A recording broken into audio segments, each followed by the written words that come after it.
SeaWorld has had their fair share of challenges in the past. From the Blackfish documentary and low attendance numbers, and even to a potential bankruptcy, they've still managed to come out ahead of it all. And now they're doing extremely well for themselves despite what everyone was thinking of them just a couple years ago. I mean, even I was doubting them back in 2018 when I made a video talking about who could buy their parks if they went bankrupt. Of course, now it's safe to say that I do not believe that's going to happen anymore. By shifting the focus of their parks away from the animals and focusing more on the theme park and attraction side of things, they were able to regain popularity within the theme park industry and increase their attendance and revenue numbers. And I know that stock price could be relatively arbitrary, but up until recently, SeaWorld's stock was getting pretty close to their all-time high, with that original high being back in 2013. And based on this recent performance, I'm under the impression that they will do far better than any regional theme park chain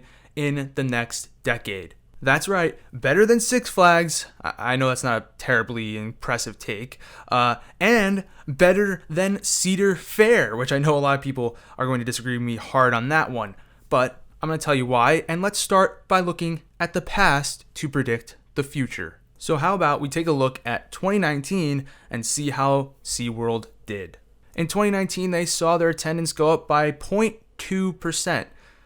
Not a whole lot, but they still have a total of 22.6 million guests visiting each of their parks. Now, when you consider that SeaWorld only has about 6 major theme parks, this ends up being a really incredible number, because when we take a look at Six Flags, who has 15 major theme parks in their portfolio, they only had about 10 million more visitors despite having 9 more theme parks. And Cedar Fair, who has about 11 major theme parks, only saw an attendance level of 27.9 million, which is only about 5 million more than what SeaWorld had, and that's despite having 5 more major theme parks.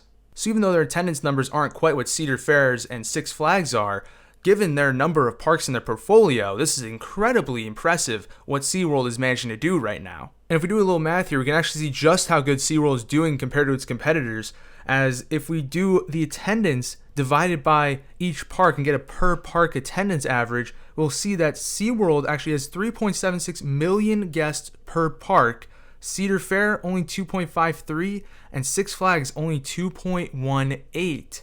This further proves that pretty much every park in SeaWorld's portfolio is carrying a lot of weight. They're doing work.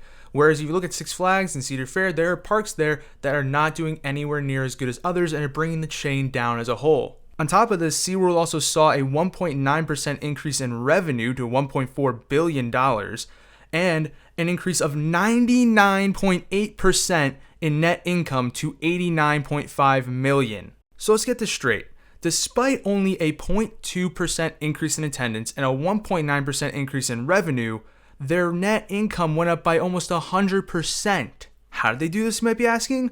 Well, they cut down on costs and spending, and they got people who are going to the park to spend more. So not only has SeaWorld become more cost efficient than they had been in the past, but they've also gotten their consumers to become more loyal to them and more willing to spend money inside their parks. Now, SeaWorld is doing more than just building brand loyalty and cost cutting to get their numbers up on the bottom line. They also are investing more in the parks than they ever have before, with a new major coaster coming to each of their parks, with the exception of Sesame Place in 2020. These coasters include Icebreaker at SeaWorld Orlando, Emperor at SeaWorld San Diego, Texas Stingray at SeaWorld San Antonio, Iron Gwazi at Busch Gardens Tampa Bay, and Pantheon at Busch Gardens Williamsburg. On top of this, they're also adding 4 new water slides to their water parks and a flat ride to Sesame Place. Speaking of water parks and Sesame Place, SeaWorld is also re-theming their Aquatica in San Diego to a Sesame Place. Now, it's not going to be quite like the Sesame Place in Pennsylvania. It will still be a water park, but it will still have the Sesame Street characters and bring that theming to the park. And with that theming comes more families and kids who are interested in the Sesame Street characters and will be more inclined to come to said water park than before. The final major addition SeaWorld has in the pipeline is a brand new theme park. That's right, they are building a new theme park in Abu Dhabi, which will be their first theme park outside of the United States. This park was announced back in 2016 and it still is on schedule to open in 2022 as construction has been going on this whole time. If the park does end up opening, they will have beaten their competitors to the international market, as Cedar Fair has never even attempted to leave North America, and Six Flags has continued time and time again to try and leave North America and go international, but they continue to fail every single time, with the most recent venture in China costing them at least $10 million in sunk cost. Another thing SeaWorld is doing with this new park is that it will not have killer whales. It'd be the first and only SeaWorld park, with the exception of Busch Gardens parks, obviously, to not have killer whales. If that decision right there doesn't tell you everything you need to know about SeaWorld's rebranding down the line, I don't know what will. With these absolutely stellar additions, SeaWorld should expect to see a huge increase in attendance. At least they should have.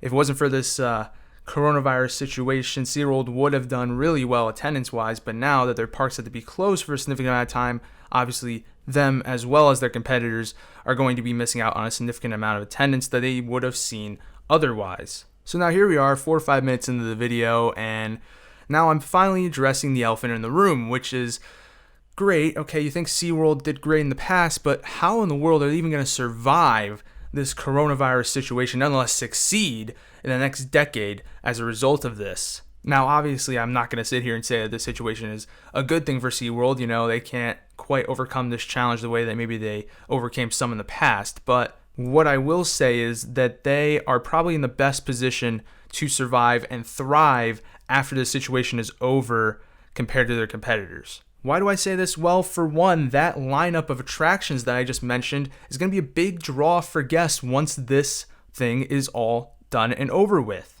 As a result of this coronavirus situation, people have less money and less time to go to the theme parks.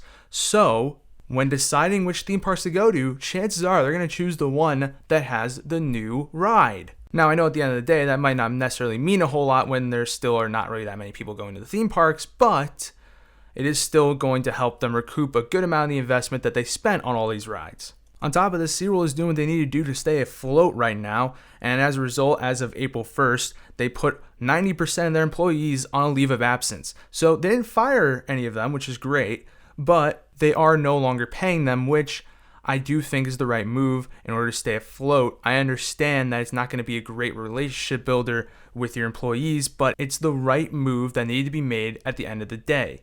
Listen, dude, I'm sure Cedar Fair and Six Flags will follow suit and furlough many of their employees in the coming months as well if this continues. And in fact, Disney has already announced that on April 19th, they're going to furlough some of their employees as well. And let's be honest here, if Disney's doing something, the rest of the theme park industry is going to follow suit. And the final reason why I think they'll survive through this situation is because of one key thing. And that one thing is debt. SeaWorld, compared to Six Flags and Cedar Fair, has significantly less debt. SeaWorld has a total debt right now of $1.68 billion, which I know sounds like a lot, but when compared to Six Flags, who's sitting on a cool $2.5 billion, and Cedar Fair, who's sitting on $2.2 billion in debt, honestly, it's a pretty good situation for them to be in, because if things really do get bad with the situation and they need to accumulate debt, they can absolutely do so, whereas Cedar Fair and Six Flags maybe aren't in as good of a position to do so.